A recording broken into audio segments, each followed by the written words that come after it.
Sino sa'yo si Jesus? Kung ikaw tatanungin, gaano mo kakilala ang ating Panginoong Jesucristo? Mga kapatid, ang ating ebanghelyo ngayon ay nagtanong sa mga tao, sino raw ang anak ng tao? May mga nagsabing siya ay si Elias, si Juan Bautista, o kaya ay si Jeremias. Mali ang naging sagot ng mga tao sapagkat hindi nila ganun kakilala ang ating Panginoong Jesucristo. Pansinin natin ang sagot ng mga alagad nung sila ay tinanong ni Jesus, lalo na si Pedro, sino ako para sa iyo?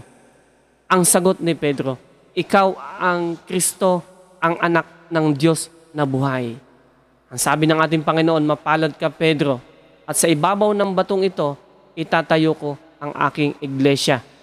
At ang kapangyarihan ng kamatayan ay hindi makapapanaig sa inyo. Alam niyo mga kapatid, sa ating pagkilala sa ating Panginoong Jesucristo, kailanman tayo ay maliligtas. Ang kamatayan ay hindi rin mananaig sa atin. Sa bandang huli ng ating buhay, bubuhayin tayo ng ating Panginoon. Magiging kasama niya tayo. Kaya kapatid, patuloy nating kilalanin ang ating Panginoong Jesucristo. Mag-aral tayo sa Kanya. Proud to be Catholic.